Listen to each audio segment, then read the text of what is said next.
Fog pressed its slow hand against the tall windows of the Grosvenor Square townhouse, blurring the city into a pale, obedient dream, while violins wavered from the music room and lamplight made trembling gold upon every lifted crystal. The air smelled of wax and wetted wool, of perfume attempting to out-argue November, and within that glow Julian Harrow stood with his back to the marble mantel, an austere air with a cracked pocket watch, tucked like a small chastisement into his waistcoat, watching Evangeline march across the crowded soirée, as if the distance between them were a glass he could fog with a single breath. She was not handsome by the rules his mother kept, but arresting by those the weather obeyed, alert, alive, pearl-grey gloves, tapping a folded program in a soft metronome that ordered the moment around her. She spoke with fervor to a ring of patrons whose medals and pensions had made them sleepy, and he heard only fragments carried through the conversational drift, the children, books, chimneys, each word striking his ribs with the tact of a knuckle at a locked door, disturbing an old residue of smoke he pretended did not cling. He had come because one attends these evenings as one attends to ledgers, because the city kept a tally of absence. Yet now he found himself attentive against his better calculations, his gaze returning and returning, as if it had been trained by something older than his father's habits, when the hostess, glittering and kind, led him through the throng and said, "Delighted, Mr. Harrow, Miss March." The air tightened, and the politeness between them drew taut as wire. "Miss March," he said, inclining his head with perfect economy. "Mr. Harrow," she returned, her voice low, even, the faintest iron beneath courtesy, her gloves stilled, and in that small cessation he felt a challenge sharpen. "I am told you find figures eloquent," she added, not unkindly. "Numbers speak when we remove affectation," he replied, surprised to hear that it sounded like defense. Her eyes lifted, grey as the fog outside, yet warmer. "Hunger is not an affectation," she said, and smiled so that he could not accuse her of impropriety, only of accuracy. A weathered benefactor, brown as a field after harvest and twice as wrinkled, drifted between them with a benevolent cough. "You two are to make a trifling sport of my poor bequest," he chuckled. "The foundling home contested by zeal and by ledgers. You'll argue before the committee at week's end. A charitable arrangement." "What?" Someone behind them laughed, the kind of laugh that gilded cruelty with conviviality. In the pause that followed, their thoughts moved like chess pieces lifted in bare hands. "I will not be bested in my father's city," Julian told himself, feeling the weight of the watch as if it were a commandment. "I will not let charity be tamed by a Harrow's ledger," Eva promised within, remembering small faces blurred by coal dust he could call an abstraction. Midnight chimed first from the tall clock in the hall, then faintly from without as churches shook time free of their stones, and the fog thickened, so it seemed the windows themselves might shiver. He glanced down through habit at his pocket watch, its glass starred, and the second hand halted at 9:17, since the factory fire. A private hour he wore like penance, then raised his gaze to her again, puzzled to discover that her voice, when it reached him over the violins, unsettled him not like thunder but like rain inside a house, intimate, uninvited, and impossible to ignore. But before our lover's fate is revealed, subscribe so you never miss a chapter of romance and scandal, and tell us in the comments, where are you watching from? Now, let's begin. Days later, in a room panelled like a politely kept secret and scented with varnish and the aftertaste of old cigar smoke, rain drizzled against the tall panes with patient insistence, as if the weather had petitioned the committee as well. Chairs creaked when men shifted their weight, ink shone in small obedient lakes on blotters, and Evangeline March stood at the long table with her papers arranged as if they were a modest altar. Her voice measured but bright with restrained feeling as she set forth her plan for books, for milk, for mended boots, details so exact they felt like stitches, to teach patience to hungry days, she said without flourish, and the phrase hung a moment like a lantern in the grey. Julian Harrow, austere as a ledger written in an even hand, answered with figures and endowments, and the clean geometry of scale. How many blankets per pound if procurement were centralized? How many loaves if distribution avoided redundancy? How a fund, once consolidated, could generate interest that would keep the doors open past winter? His tone was polished into a restraint that passed into most ears for certainty, Yet his gaze kept straying to the small swallow embroidered upon her handkerchief, a scrap of flight tamed by thread. He wondered why that swallow troubled him, if it was because it suggested return, or because some part of him had not ceased being soot and wanted, impertinently, to be air. The dialogue, which had begun with civility and careful adjectives, sharpened into honesty. "Sir, poverty is not a miscalculation," she said, the soft conviction of it doing more than any volume could. He felt the old instruction rise in his mouth like a tutor's cane, and let it out calm. "Miss March, benevolence without structure becomes sentiment." A faint murmur answered genteel discomfort, the sound society made when usefulness wore a woman's dress and spoke as if it had been given leave. The chairman coughed into his fist as if extinguishing a candle. Someone's signet ring clicked against the table. She spoke of boots not as inventory but as the difference between a child arriving at a lesson or arriving at a fever. He replied that a system that could not be counted could not be kept. He heard himself and did not entirely like the man he resembled. She heard him and did not entirely dislike the discipline she had sworn to resist. At length, the vote that should have fallen like an axe was postponed. The blade returned to its sheath with murmured phrases: "Spirited divergence, prudent delay, a further inspection is warranted," and the decision came that both petitioners would be appointed to co-steward the bequest, while visiting the home and submitting a joint report. The word "together" slid around the room with a decorum that did not mask its mischief. Outside, the weather refused to brighten. The rain had settled in as if for the season. Weeks would pass under this same stubborn veil, and on the steps he lifted his umbrella in silent offering, while hats lowered and carriages threw up spray. They stood close because the rain required it, their shoulders globed by black silk, her perfume a practical soap, his cologne a memory. They exchanged stiff bows, protocols built for distance, attempted under intimate weather, and when they turned to separate, her gloved hand brushed his sleeve, a friction so slight it might have been the starting of a charge or the warning before one, and something in him acknowledged it like a bell, not loud, but true. He watched her go and felt the cracked watch in his waistcoat grow heavier, as if time had taken on iron.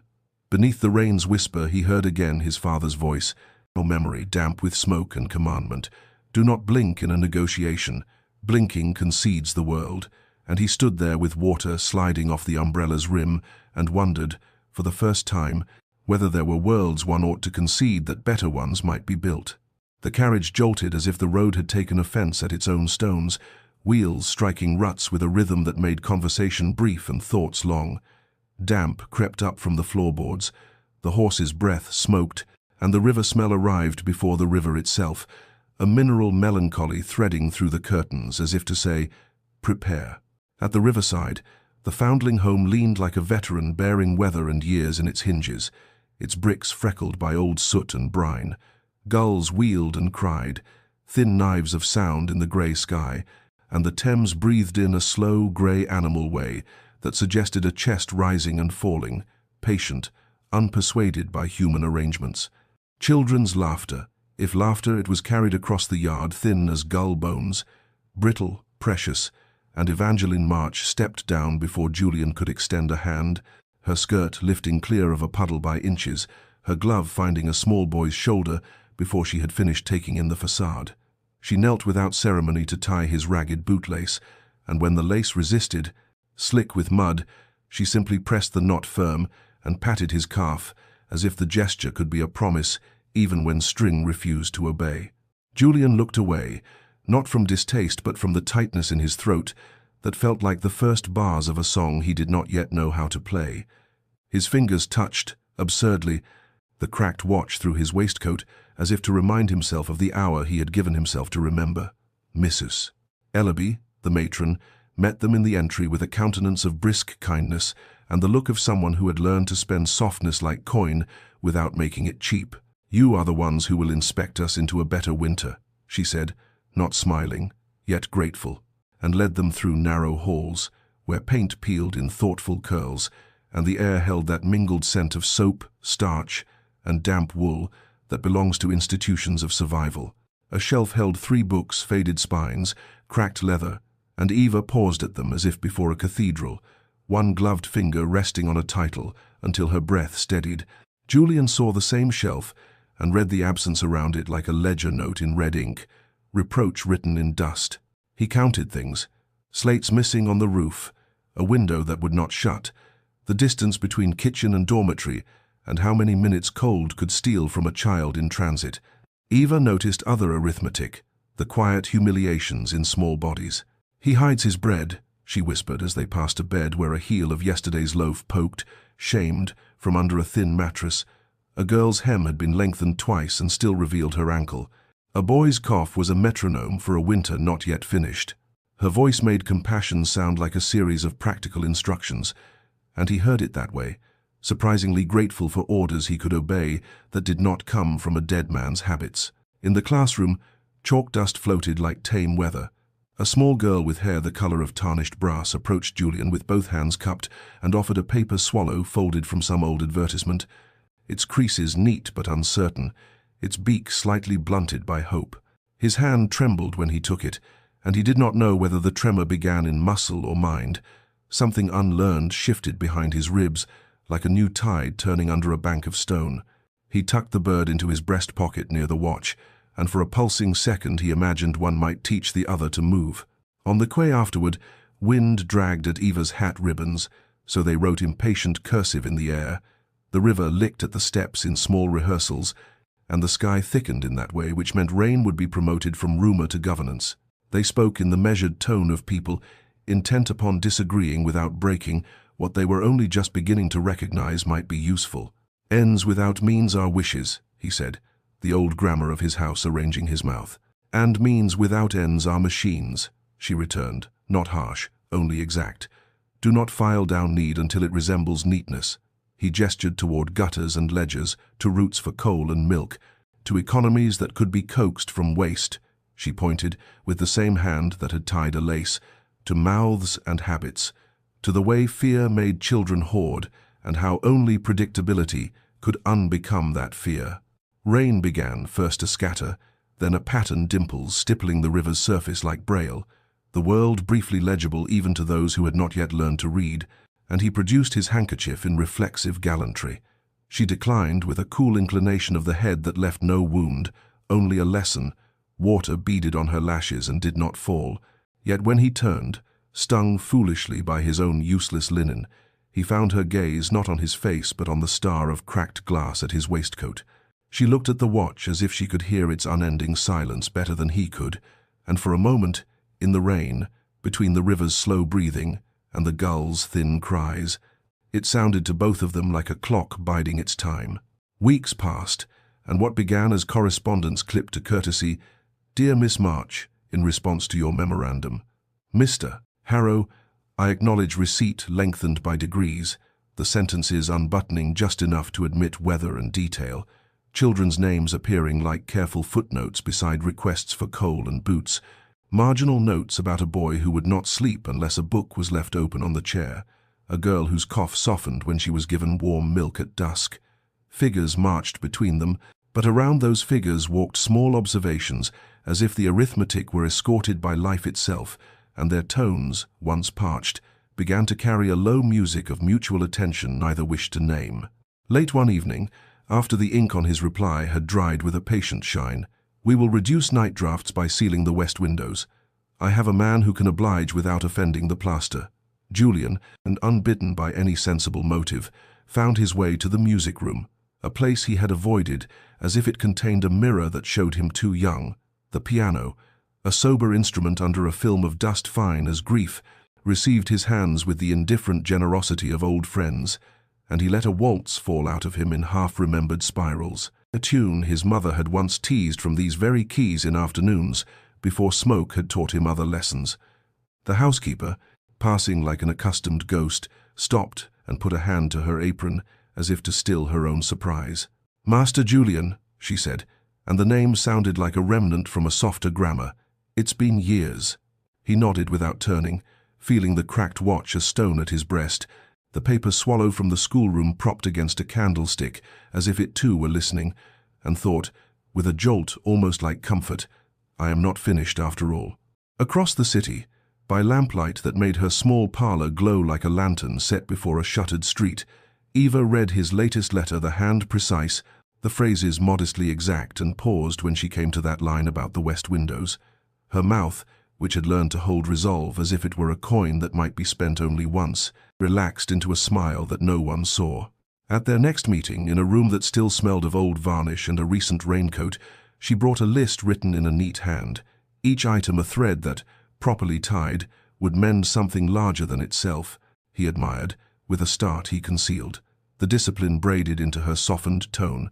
A steel he could not budge, braided with silk he did not wish to fray. "You do not win me by agreeing, Mr. Harrow," she said when he nodded at a proposal, as if consent were a charm. "Nor do I wish to win you, Miss March, only the argument," he returned, and was surprised by the modest heat in his own ears when a faint color rose to hers. He offered to procure blankets. She countered with books. They did not choose, but braided the two, and compromise grew between them like ivy through brick, tendril by tendril, patient, insistent, ornamental only because it was so effective. Outside, snow began in tired flakes, as if the sky had been convinced against its will. The steps wore a treachery of whiteness, and when she slipped, just enough to fear falling and resent the fear, his hand found her waist with a surety that exceeded his plans, steadied, then let go so quickly he doubted it had happened at all. She did not doubt. The firmness of his fingers remained like a lesson one keeps not in the mind but in the body. And as they parted under the falling weather, each carried away a small, impossible warmth, the sort that does not announce itself but alters the temperature of a room all the same. Months earlier, when mornings with the color of dirty pewter and breath fogged the panes as if the house itself was shivering, smoke had written its bitter alphabet across the sky. Julian stood in the street with his collar open and learned how fast a name could be burned into a ledger he would never close. 3 lives tallied not as numbers, but as absences that would not be balanced, and afterward the pocket watch at his waistcoat, his father's. His inheritance of punctuality and command fell from his palm in the confusion and struck the cobbles, the glass cracking into a small star that fixed the hands at 9:17, the hour he would not let himself forget. He did not have it mended. He let its hard, silenced face sit against his heart like a cold instruction. To remember, he told himself, and to obey, though he could not yet have said what obedience would require, only that penance must be carried. A weight hung upon the spine to make it straight. Eva kept a private winter of her own. A brother who had coughed himself thin at the docks years ago, lungs forced to drink what the river refused. The telegram, coming on a slow afternoon, when drizzle blurred the boundary between indoors and out. The words were so few they seemed indecent: regret, illness, deceased, and she sat at the small table with her sewing kit open, needle threaded for a hem that did not matter anymore, and marked the margins of her psalms with a blunt pencil line under "Teach us to number our days," not because she believed counting saved anyone, but because the act of drawing a line steadied the hand that could not steady the world. In alternating memories, their childhood rooms reveal the grammar that shaped their mouths, his with maps pinned like intentions and a set of miniature ledgers in which he practiced entering sums until the columns behaved, a small compass that always knew which way his father's office lay, hers with a thimble that had belonged to her mother and the cheap gilt edges of a Bible worn to brown at the corners, a chair by the window where she learned to read aloud to a brother whose silence had been patience, not consent. When the city thawed, gutters vomiting up winter's secrets, snow melting into grey rivulets that pointed toward the river, like a compulsion they met again in a narrow corridor outside the committee room, damp shaking itself from coats and umbrellas like dogs. She noticed his watch, as she had before, but this time the question slipped out low, almost tender against her own caution. "Why do you bear a wound like jewelry?" His reply, too quick, defended a citadel that had not been attacked. Some weights improve posture. The coolness scraped the air. The bruise of it surfaced even as he spoke, and before the echo died he hated the sentence for its arrogance, for how it cost nothing to say and taxed everything it touched. She inclined her head, the lesson of a lifetime closing her features into dignity that could be misread as ease. When she went, the corridor felt longer. Alone, he stood with the paper swallow the child had given him, crisping softly in his pocket beside the cracked watch, and thought, "I dismissed kindness like a fool. I have taken a hand offered and made it a rule." And the thought sat heavy, like a teacher's palm pressing a boy's shoulder. Stay, consider, change. Alone, she walked into the thinning light and felt rain begin again, small, persistent, and told herself, not unkindly, pride looks like stone until it crumbles under rain, and wondered whether it was his pride she meant or her own, and whether, when stones do finally yield, they become mud that dirties or earth that grows.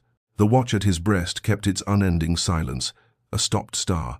The river, somewhere beyond the roofs, spoke in its patient syllables, and early spring, with its unspectacular courage, persisted in thawing what had frozen when fire taught its lesson too hard. Under chandeliers that hung like captive constellations and cast a tremulous honey over lacquered floors, the charity gala unfurled with the smooth gloss of orchestral varnish.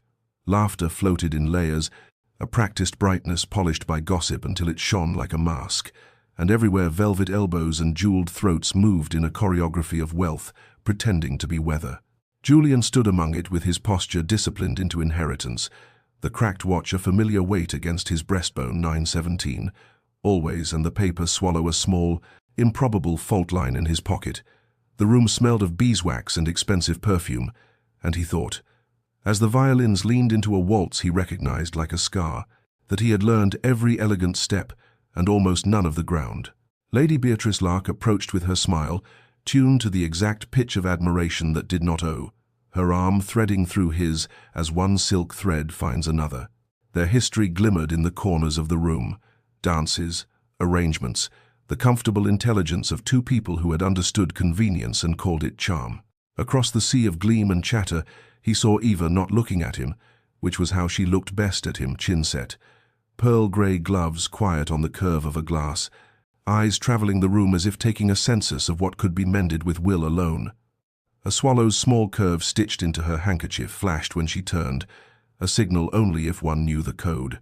The host called for pledges with the lofty cheer of a man confident in his friends, and the room assembled a theatre's hush. Names were pronounced, amounts announced, the evening performing virtue the way a bird performs song. When it came to him, Julian felt the watch's cracked face press harder, as if time itself wished to be consulted, and his father's voice, "Do not blink in a negotiation," rose like smoke and dissolved. He said the words without flourish, redirecting his principal benefaction from the hospital, Beatrice favoured to the riverside foundling home, naming it plain as bread in a room that preferred pastry. The applause that followed was polite, not warm, like rain tapping on gilt. Fans fluttered as if birds had been startled. Beatrice's smile sheathed itself around a blade, and her fingers tightened fractionally on his sleeve. "You are becoming sentimental," she murmured, beautiful as frost, and he answered with the silence of a man who had learned that some replies are only receipts. He inclined his head, unhooked her hand with courtesy, and let the moment stand without ornament.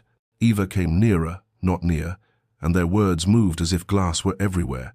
"It is the children's victory," she said, grave and exact. "It is your persistence," he returned, and both felt how language, when handled carefully, could hold something newly alive without breaking it. Outside, the night was a breath held too long, humid, oppressive, a storm coiled in the distance, like a creature deciding when to strike.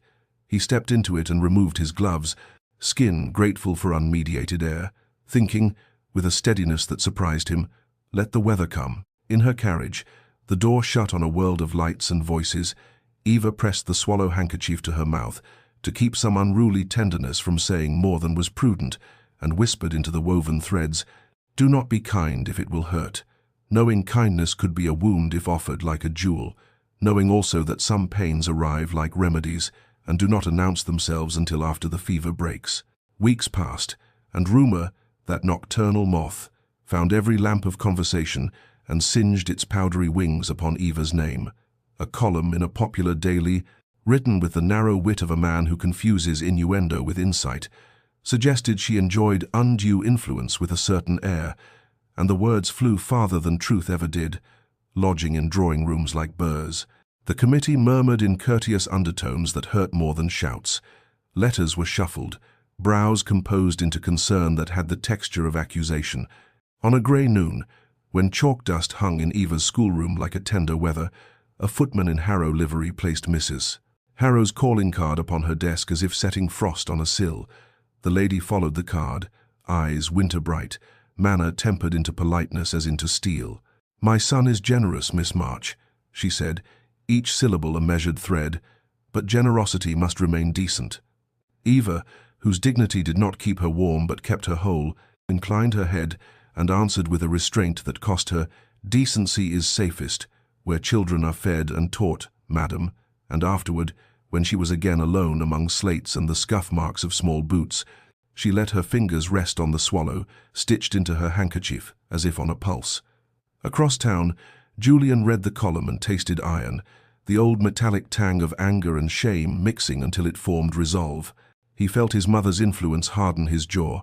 She meant the world tidied into propriety, but instead of presenting himself at her door, he turned his pen to the editor, composing a rebuttal whose sentences stepped with careful authority, each clause an oar, drawing the public river toward clarity. He did not stop there. At a subscriber's gathering choked with attentive faces, he permitted himself the rare hazard of a speech, abandoning the armor of charts and ascending, awkwardly at first, then sure, into praise that did not sound like flattery but like confession. He named Eva, a woman of prodigious honor, whose counsel corrects my own ignorance, a phrase that went through the rooms of the city like a bell, the reverberation altering conversations in salons and over scutched linen, rippling even through the committee's dry air. She came to him the next day, firm and pale, eyes trained not to plead. "You should not have mentioned my name," she said, refusing both gratitude and the shelter it implies. He held her gaze and replied with a gentleness more dangerous than any scorn. "Then I should not have allowed it maligned," and the quiet between them filled with unsaid things that nevertheless existed, bright as fish just beneath the surface. That night, the house too large for one man's sleep, he stood before his window and saw, in the reflective dark, his father's ghost where only his own tired face was, a figure made of expectation and smoke.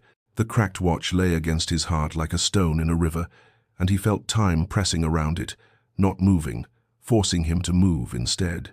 He thought, not without fear, "I am learning to spend a different currency." In the morning, the newspaper printed his letter.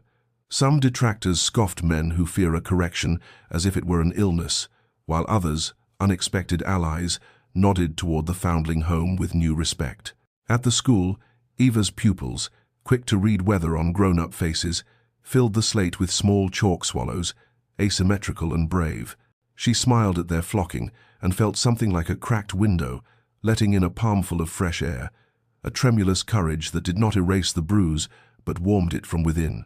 The city, restless and judgmental and capable of kindness in odd corners, went on. The Thames kept its counsel, and somewhere under the din, the repaired future, not yet formed, tapped its foot in time with a watch that did not tick and a heart that did, asking both of them to listen. Rain began as a whisper against the tea-room windows, and by the second cup had found its conviction. Warnings rode in with the steam river up, banks uneasy, tides in a temper, and by evening the Thames had shouldered past its manners and sulked over the embankment, deliberate and greedy, sending thin scouts of water into alleys and low rooms until the foundling home felt the city's old river decide to enter, like an uninvited relation. Lanterns swung in doorways, boots thudded on wet steps. Eva arrived with blankets stacked to her chin and determination stacked higher. Skirts gathered in one hand, the swallow-stitched handkerchief tucked at her wrist already damp. Julian came a breath behind, with oilskin and rope, and the kind of readiness that has no name until it is needed, his cracked watch thumping against his ribs at its permanent hour, as if to mark that time could be drowned, and yet still dictate terms. Inside, water stood ankle-deep, cold as a reprimand, children's cries scattered like startled birds. Mrs. Ellaby, hair unpinned, cheeks flushed with purpose, looked up from her small republic of chaos and said, "I knew you'd come," with the intimate steadiness of a benediction, as if faith could manifest into two figures bearing light. They became a chain without ceremony, Eva at the foot of the stairs, lifting, soothing, counting, Julian midway with his arms a cradle and his coat dark with rain and little hands, Mrs. Ellaby above, receiving, naming each child as if the name itself were a rung. A boy, all knees and fear, flung his arms around Julian's neck with the tenacity of the newly rescued and whispered, "Don't drop me," And Julian heard his answer arrive from a place he had not, until then, and believed he possessed, never. And the word was not a vow to the child only, but to a self he had thought, Ash. The house groaned. Somewhere a beam voiced its doubt. Water shivered over the threshold with a perverse elegance. Candles, lifted high, made small suns of their own that smelled of tallow and hope. Eva slipped on a slick of the ordinary mud, panic, the treachery of haste, and her body went light in that brief physics before the fall. Both his arms found her as if they had been trained by a future, catching her at the waist and the shoulders, so that for a hitch of time they were nothing but breath and warmth, and the ragged edge of fear, faces close enough that candle smoke and rain braided in their mouths. Evangeline, he said in the dim corridor, her name an unheard-of intimacy set loose from the formal cage, and she heard her own heart count seconds, tick, tick, and tick, animating the stopped watch with borrowed courage, or perhaps animating something older, the human need to be held on purpose and not by accident. The work resumed because work must, and afterward, when children were nested in upstairs pallets and the river's anger had been coaxed into a sulk again, they stood by the hearth where damp logs had been persuaded into flame. Their clothes steamed like ghosts leaving, and laughter fell out of them in relieved pieces, inelegant and necessary, the sort of laughter that trusts the ground. His hand long-fingered, clever, guilty, changed, turned palm up between them, not touching, only asking, a proposal not of marriage but of witness. On the mantel the lantern threw a shadow that looked, because they had made it so, like a swallow just at the ark before home. Her gaze rested there and then returned to him, and the silence spoke not hunger but covenant, not rush but resolve. They did not kiss. The room would have misunderstood. Instead, something older moved between them, solemn as a candle carried from one pair of hands to another without letting it go out. And the river, chastened for the moment, went on with its ancient persistence, already preparing, like the city itself, to tell another version of this night that would lack the precise truth of two people choosing a single, quiet vow. Morning found the river contrite and the streets salted with a thin crust of silt, the foundling home ringed by a border of mud that had dried in tear striations along the steps. Blankets steamed from window latches, and the children, quick to repurpose disaster, planted sticks in the muck as if it were a foreign beach they had claimed.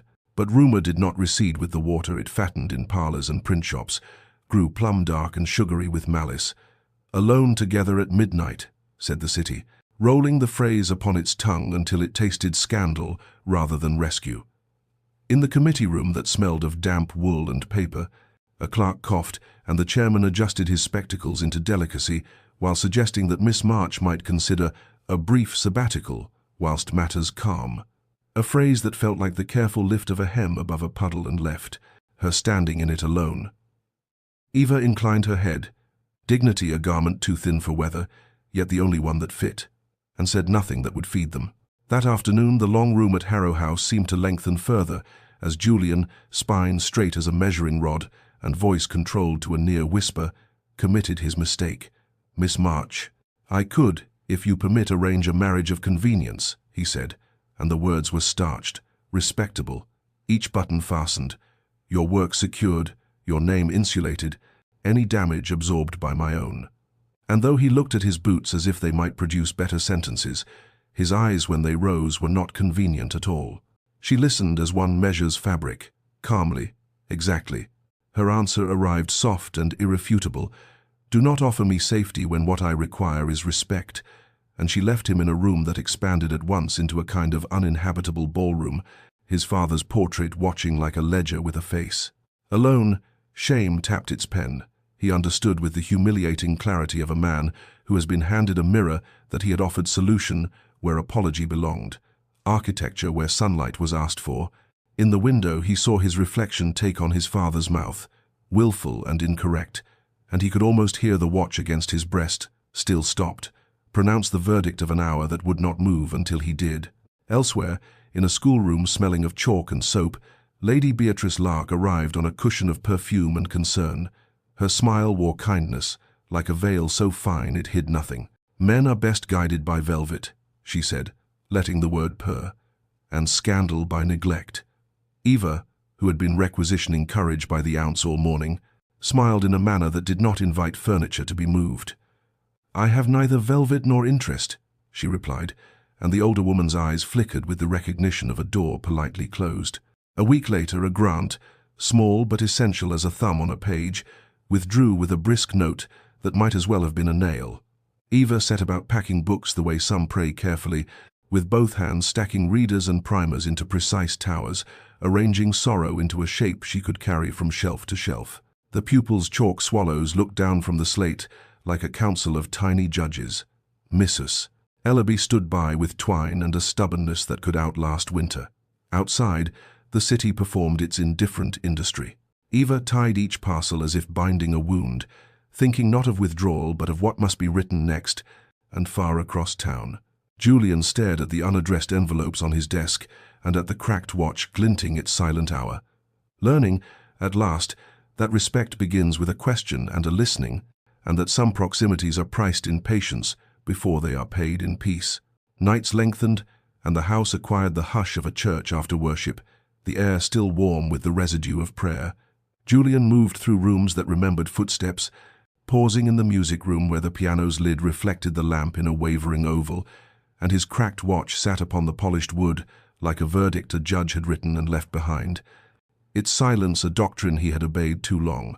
He touched keys without sound, laying his fingers along the ivories as if to gauge the temperature of a life not yet resumed. And somewhere in the glass, his father's mouth arranged itself on his own face until he turned away to break the spell. The letter arrived at dusk, the post's knock discreet as good breeding.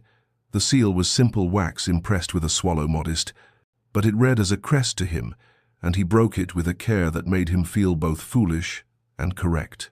Her hand was legible and spare, the sentences bearing their burdens without complaint. A brother lost to a dock cough years ago, and the day the sky drizzled grief that would not lift. Bread hidden by children, as if a crust could be a secret that kept body and soul disguised.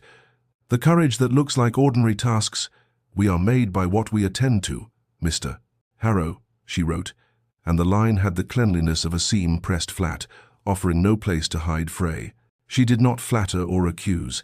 She arranged truth as she tied parcels, steady, practical, exact. And at the end, after figures carried in loaves and hours of warmth, she placed the sentence that undid him with its precise blade. You mistake atonement for transformation. He felt the words enter, find a chair in his chest, and sit down to wait, impatient as a schoolmistress who has decided a boy will learn his sums, even if the lesson requires all afternoon.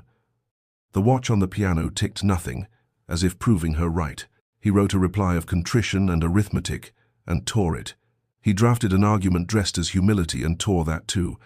At last, on paper that seemed to look up at him asking for decency rather than style, he wrote the only sentence he trusted, teach me where to put my hands, meaning rope and coal and benches, meaning ledgers refigured to honor breath, meaning if he dared name it and would not yet her heart, not to own but to safeguard. He sealed it quickly, as if speed could prevent backsliding, and sent it into a city that devoured and delivered as it pleased. Days passed thin, exacting each evening, folding into the next with the soundless consent of habit. On the 5th, when the lamps were being touched alight along the square and rain began its mild tattoo on the slate, a small parcel arrived, unheralded, light as if it contained only permission. Inside lay his watch, mended, ticking with the immodest confidence of a thing that has been forgiven but not forgotten. There was no note, only rhythm. He held it to his ear and heard not judgment, but time resuming like a river released from a polite pond, heard in the little machinery the slope of rain on roof and children singing off-key at morning exercises, bright and indelicate. True, he set the hands to the hour with a care that felt like prayer and laid the watch against his pulse, where old fear and new purpose met and measured one another, and in the next room the piano gave a single sympathetic hum when he brushed its side, a swallowed chord, as if the house itself had decided quietly, irrevocably, to keep time with what he would become. As spring lifted its damp hem from the cobbles and the plane trees shook out a green no one could legislate, Julian called his board to order in the long room with the green baize table where so many sums had grown teeth. The mended watch ticked now at his breast, a small, insistent animal that could not be shushed, and when Ambrose Lindley cleared his throat with proprietorial thunder, and Mrs. Harrow's eyes went winter bright from the far end, he felt something inside him refuse to yield. "Gentlemen," he said, voice level, a man selected by his own conscience, "we will divest at once from the dirtiest contracts, the ones that blacken our lungs and our ledgers alike, and endow an independent school charter free of our name, so that instruction may not be mistaken for advertisement." Ambrose snarled about ruin and votes. "You would unmake profit to purchase applause, Harrow and Mrs." Harrow's silence cut cleaner than any protest. He heard, faint, his father's old maxim, "Do not blink in a negotiation," and he chose instead to breathe. "You may call it madness," he answered. "I will call it correction." The cost arrived with the efficiency he had once admired in profit. Partners peeled away like unhappy wallpaper, leaving paste-sour patches of absence. The newspapers muttered, "Madness," inked in columns that smiled while showing teeth. Even friends shook his hand with an interim in their eyes, as if standing in a draught, as if loyalty were a thing the weather could excuse. He did not rebut the city with speeches. He put on a plain coat and went down to the river, where a municipal fire bucket waited under the iron railing, and he fed old ledgers to a managed flame, the lists of quotas and hours and fines that had made him a tidy man, pages curling with a domesticated sigh. The smoke rose mild as a hymn, and he kept the watch in his other palm, feeling time and ash, converse. Word of severance reached Eva like a knock she did not yet open. She went to the shuttered mill where boards crossed the windows like arms folded against apology, and inside the dust hung in columns like drifting epilogues. He was there already, sleeves turned, not as penance but as posture. The air smelled of long work, emptied of its noise. "You need not be here," she said, wary because hope is an extravagance that must be purchased dear. "I need to be everywhere I have been wrong," he answered, and the quiet after was large. Then, not as parade but as inventory, he named the dead of the fire from years ago, each name placed with the care he had once only given to figures. His voice stayed steady while his hands betrayed their trembling. "They did not die for my profit," he said, and the sentence landed like a key set down where a map had said a door must be. She listened with her body shoulders, spine, the remembered winter of a brother who had coughed himself thin, and the swallow of her breath lifted, paused, and came to perch nearer than either had expected, and not trust yet, but the promise of it. Outside, the river made its patient sound as if approving a smaller, cleaner fire, and the ticking at his breast kept time with a world that had begun, at last, to reline its pockets with decency. As autumn arrived with copper leaves skittering along the pavements like small determined letters, the school, displaced but not undone, hummed in a temporary hall that smelled of soap, ink, and damp wool. The benches stood in neat ranks like sober soldiers, and Julian, coat plain and sleeves darkened by honest work, carried those benches two at a time, hauled coal with a care he would once have reserved for ledgers, and went about learning names as if names were a new currency that could redeem old accounts. Molly, with the gap-toothed smile, who miscounted on purpose to keep his attention one number longer.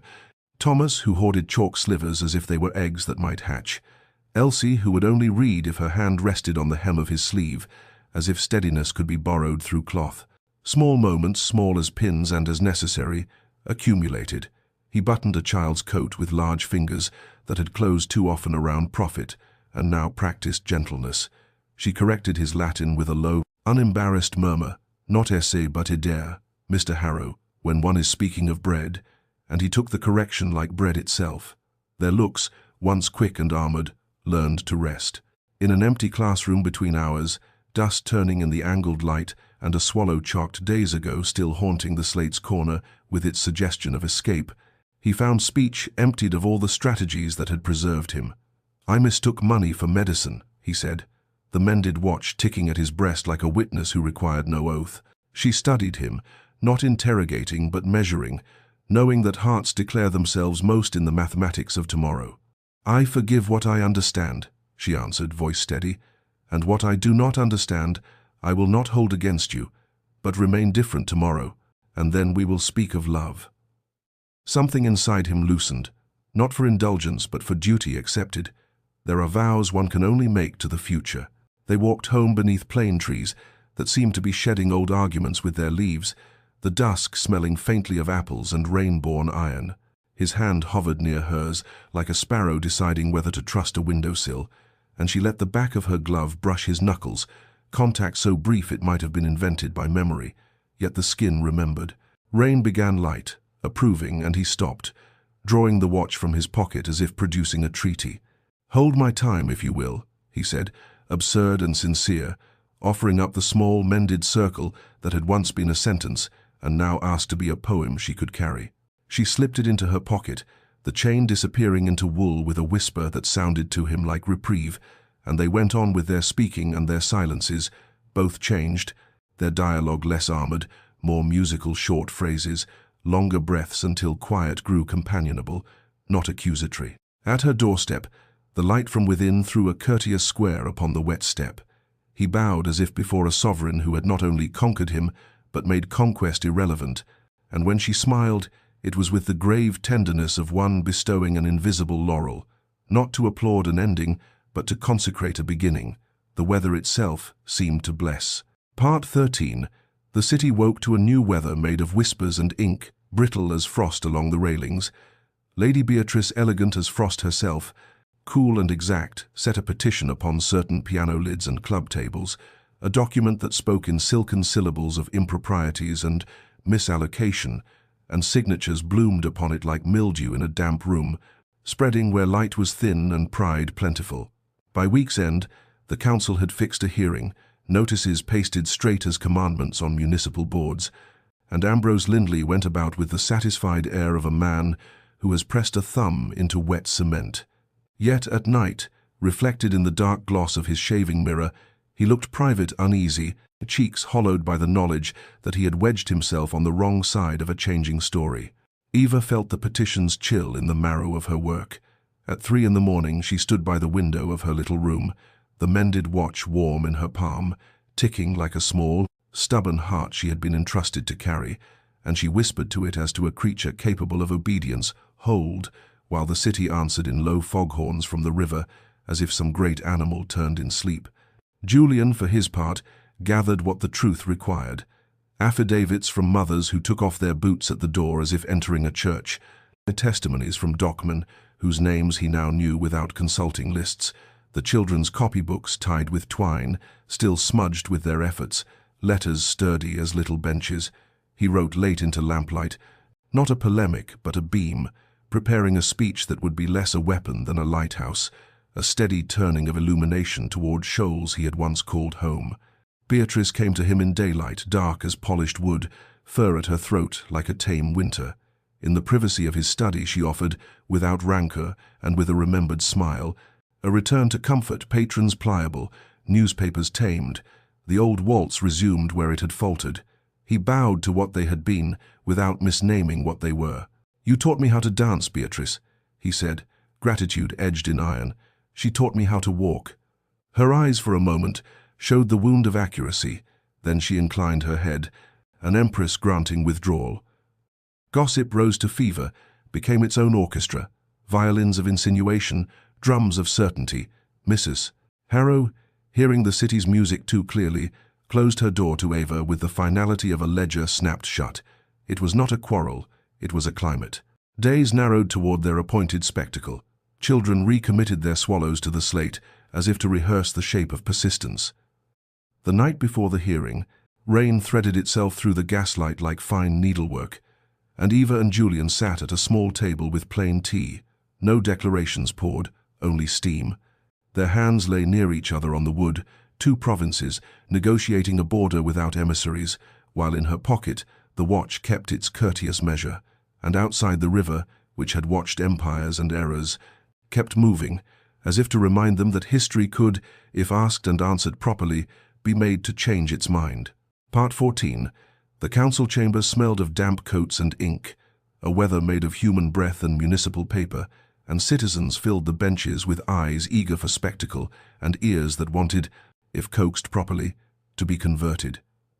Along the front table, Ambrose Lindley arranged his notes with the relish of a barrister who believes a rehearsed sword will still draw blood And when he stood, he spoke of irregularities as if they were moral lapses in the stitching of a nation's hem, his voice oiled, precise, pointing to columns and signatures, to whispers elevated to paragraphs, while at the edge of his vision, Lady Beatrice watched with a poise that looked unquestionable at a dance, and less certain under gaslight and rain-streaked windows.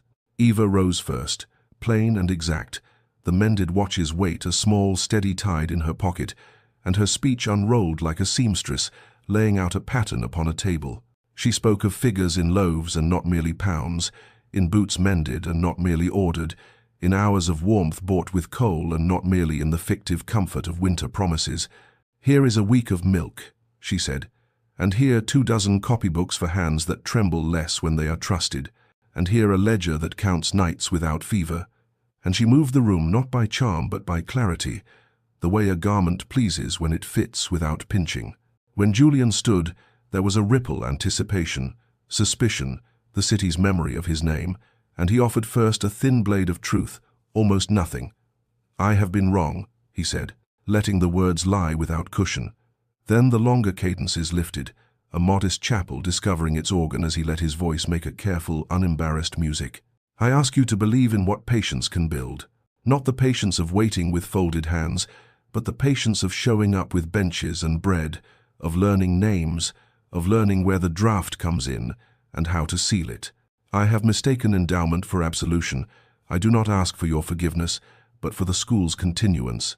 He named his former failings without excuse, as if reciting a lesson he had at last understood belonged not to the tongue but to the doing hand.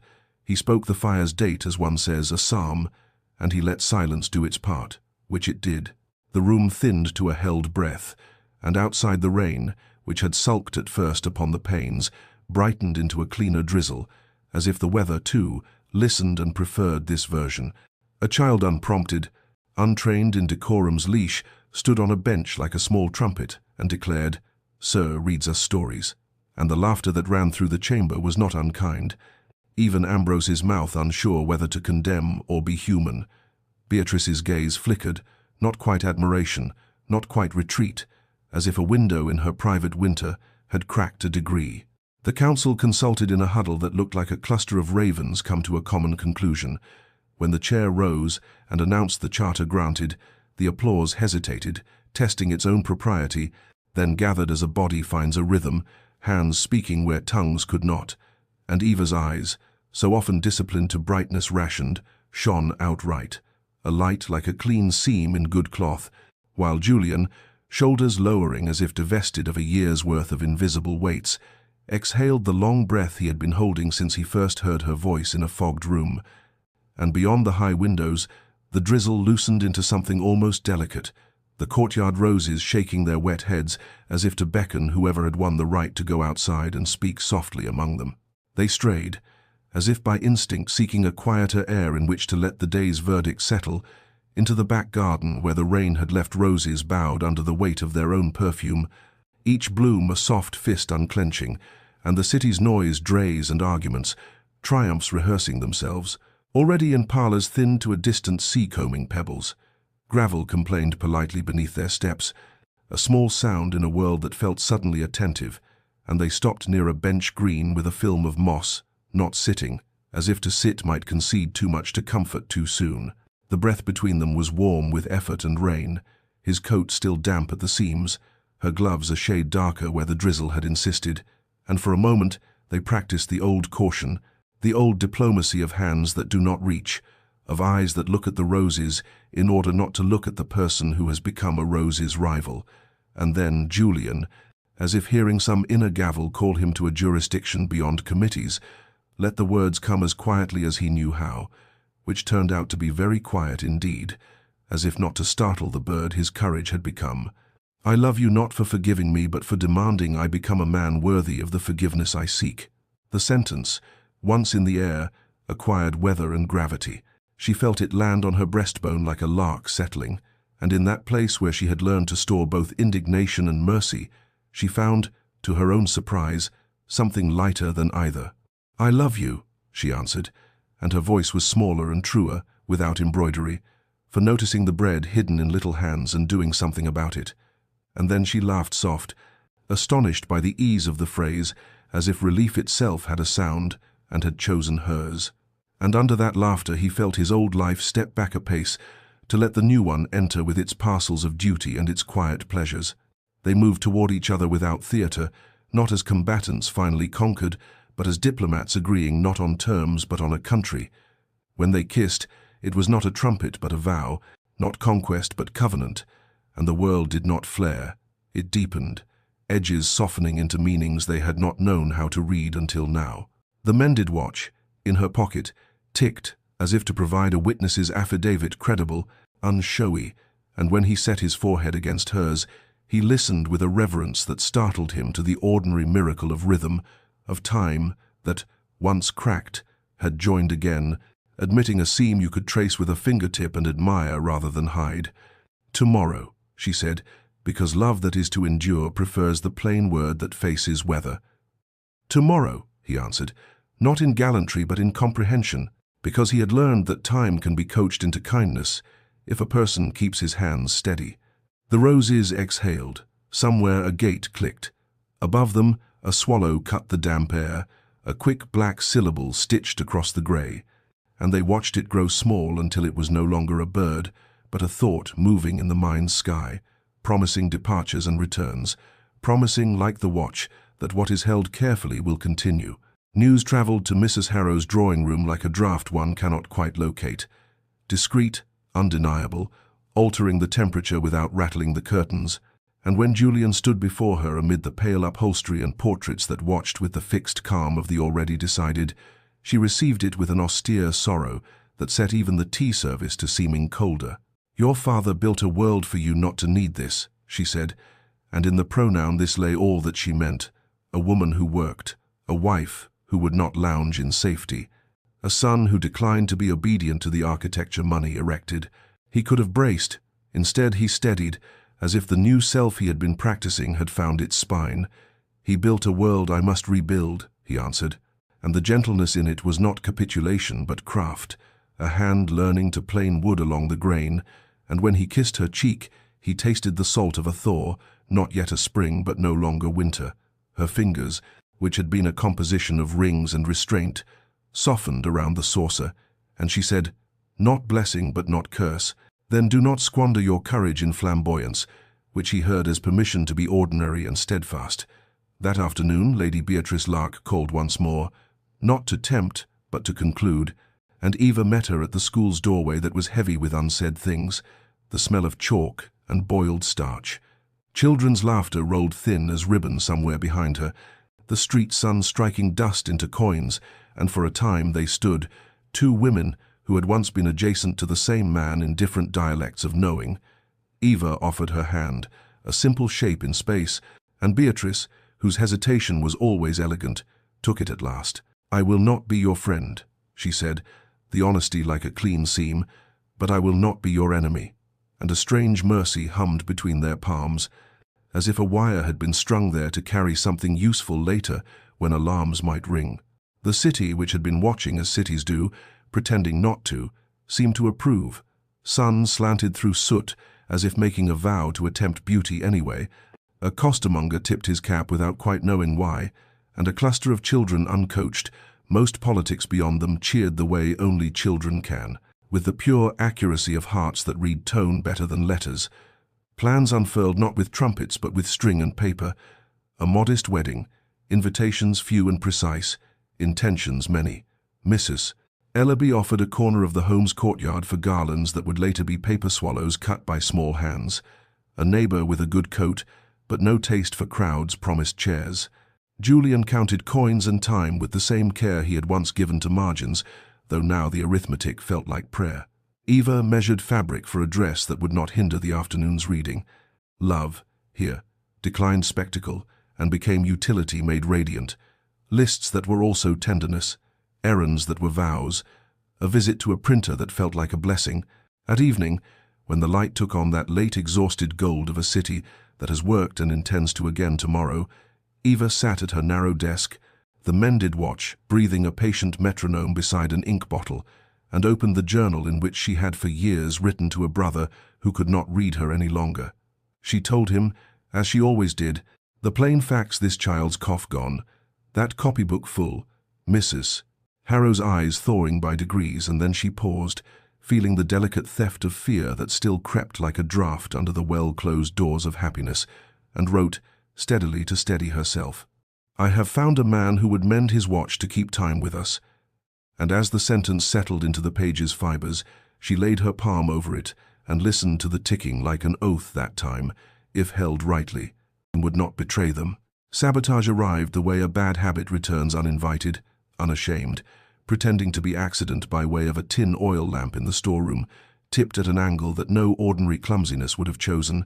The smell of paraffin thickened first, then smoke uncoiled itself along the ceiling, testing beams and corners as if remembering old roots, and when the first finger of flame licked a crate of copy paper, it wrote its swift, orange alphabet with hideous fluency. The alarm came as a handbell clanged by Mrs. Ellaby with such force the metal sang, and then voices gathered into purpose. 2 by 2, Eva called, her steadiness sheathed over fear like a velvet scabbard. Hands held hats can be lost, no child shall. And small palms found small palms, a file of coats and anxious eyes, of knees scuffed and courage practiced, pouring toward the yard while Julian's voice lower, commanding without steel counted and recounted until numbers aligned with names. He smelt the heat, shifting from warning to intent. The old lesson rose in his chest like a ghost with wet hands and said, "Do not go back into it." And he answered it with the obstinacy of the newly remade, "I refuse your prophecy," and plunged into the sour brightness, a sleeve over his mouth, the watch at his breast a rapid, absurd heartbeat. He took what mattered, the iron box of records heavy with names that had learned, by sheer ink, to be important. A stack of children's copybooks, soft with fingers and pride, a slate on which yesterday's sums still glimmered faintly, proof that a calmer logic existed. He caught the edge of a cough that could have been his own childhood and pressed forward through it. Eva, skirt hem dark with water from a sloshed bucket, vanished in another direction. The medical box, she threw over her shoulder, and he wanted to drag her back by the syllables and yet did not, could not, for he had learned to trust the terrors she named necessary. She returned with bandages and a tin of salve, hair loosened from its pins, eyes bright as catastrophe, and together they made their own small lane toward Heir. In the yard there was already a line. Beatrice Lark had arrived with 2 footmen and a coachman carrying their household's buckets as if they were silver. Her dress, the wrong sort for this, but her stance precise as command, and neighbors, aprons, caps, a butcher with blood under the nails he had scrubbed as he ran, fell in beside, past and future, shouldering the work in a rhythm older than animosity. "Faster," Beatrice said without grandeur, and again, and water beat at the school's hot breath until that breath stuttered, and then at last relented. A figure was glimpsed at the alley mouth, a narrow coat, a hat tugged low, a pace that meant to be ordinary, and, by meaning to be, betrayed itself, and then the city swallowed him as cities do, its alleys acting as throats.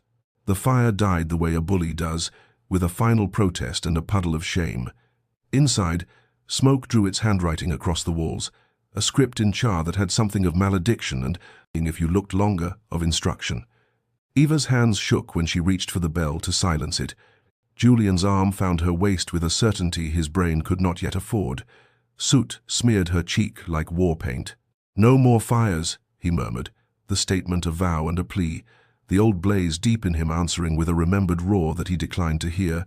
"Only hearths," she answered, and because she said it, he could imagine it heat corralled into usefulness, danger domesticated into warmth, light made to read by. Children coughed and then hiccup laughed in the thin, triumphant way of the nearly frightened. Mrs. Ellaby blessed everyone and no one in particular. Beatrice, hair damp and order restored to her face by effort, nodded to Eva once, a compact made of salt and smoke, and left with no declaration at all. Morning showed the wreck more honestly, a storeroom bitten but not devoured, a ceiling browned like old bread, black streaks down plaster like writing on a wall that wanted a name. They read it together, side by side under a sky washed to clarity by the night's exertions, and decided it said, not ruin, but resolve. "We rebuild," Eva said, touching the char as if reading Braille, and brighter, and his watch, which had not betrayed him, ticked in agreement, obedient as a metronome set to a future. He thought of paper swallows cut by small hands, of hearths, of ledgers that recorded not profit but patience, and knew the city had offered them an alphabet ash and water, and that they would spell with it what they required. Summer ripened as if the city had remembered how to sweeten after so much smoke, and the schoolyard, still marked with the char script of warning, turned into a workshop of mending. Neighbors arrived with bricks wrapped in newspaper and loaves under aprons, with hammers that had seen roofs through winters and songs that fit easily into the cadence of labor. A costermonger set his cart as a table for nails. Mrs.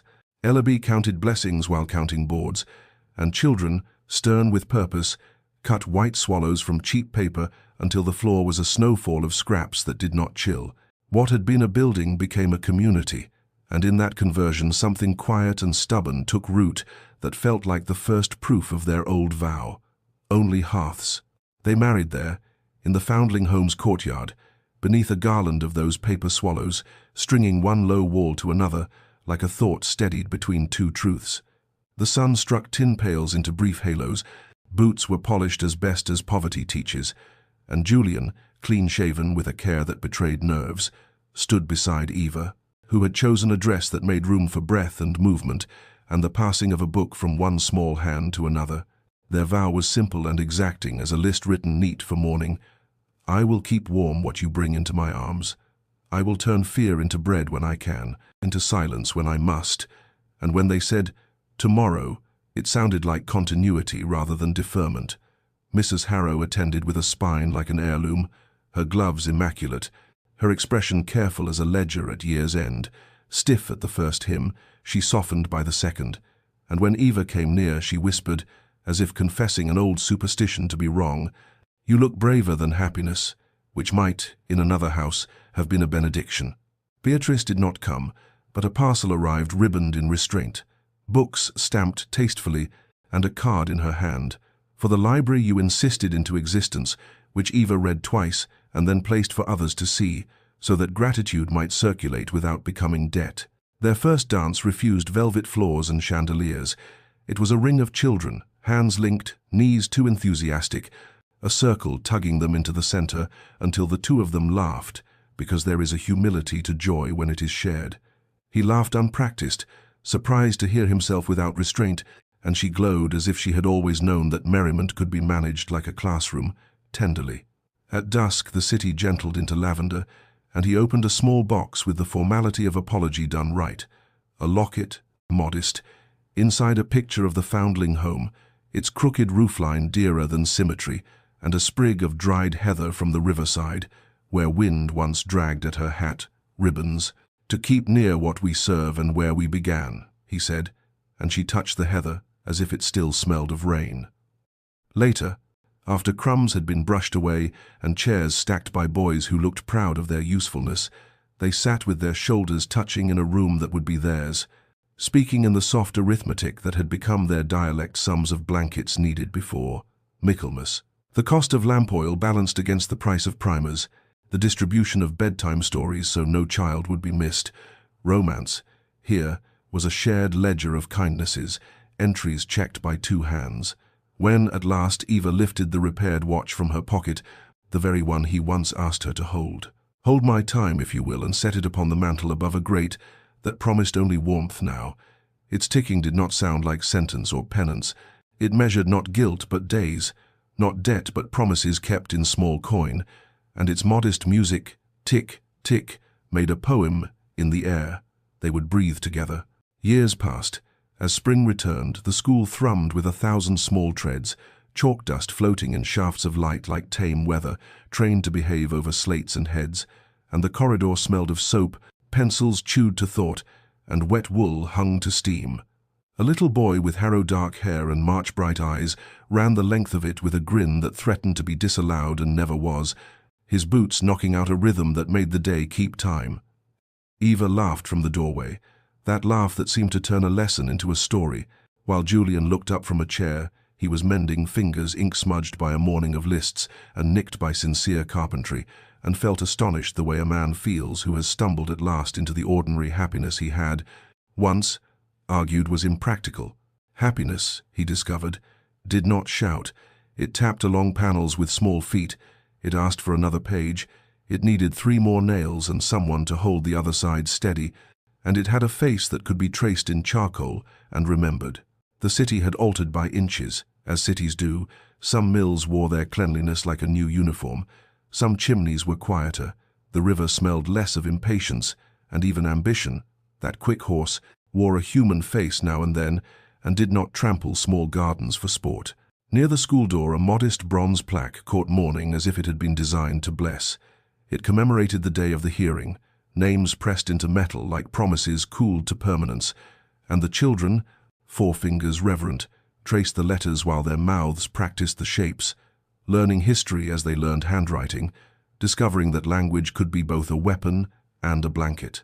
He watched her across a sunlit garden, not across a crowded soirée, but through air filled with bees and the hush of leaves, her skirt lifted above damp grass, her hand resting on a pupil's round shoulder, her mouth softened by the habit of encouragement.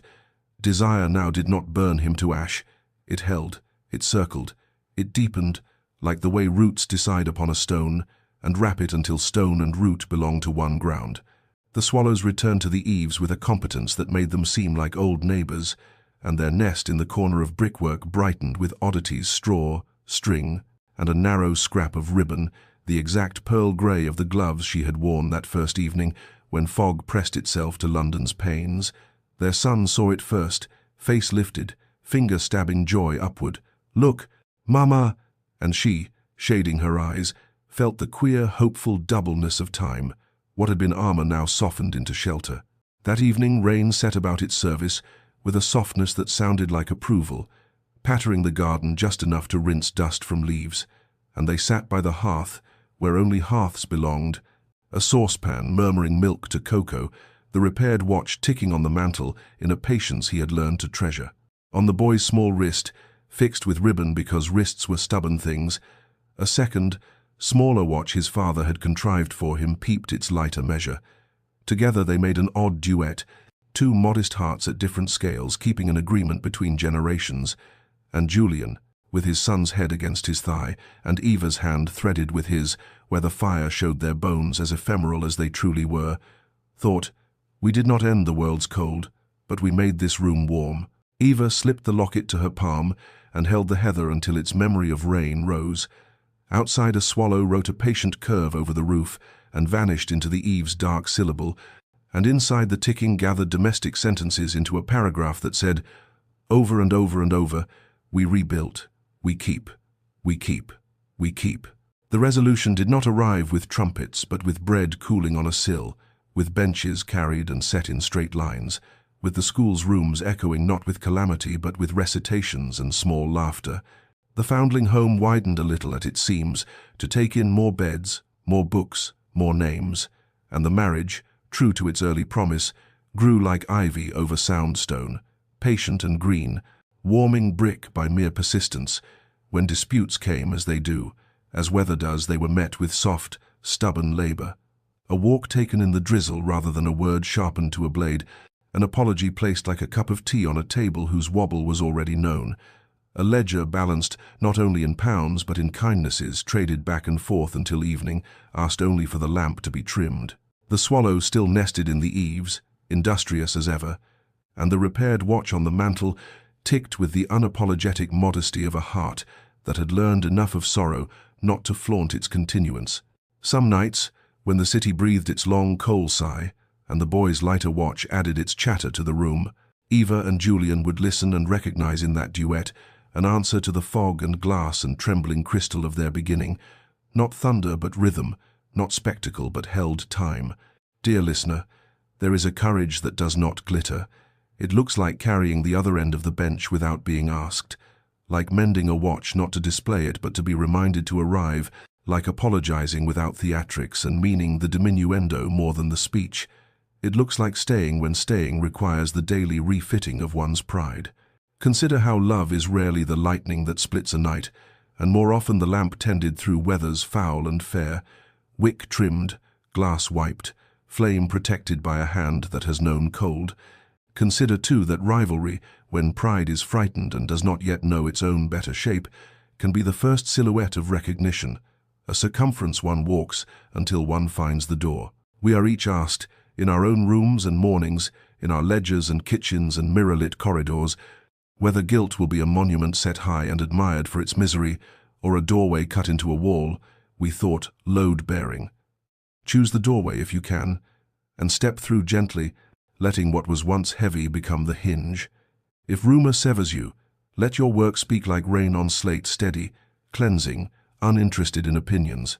If someone offers you safety that costs you respect, keep your hands for your making and your heart for your choosing, as she did at a price and he learned to honor.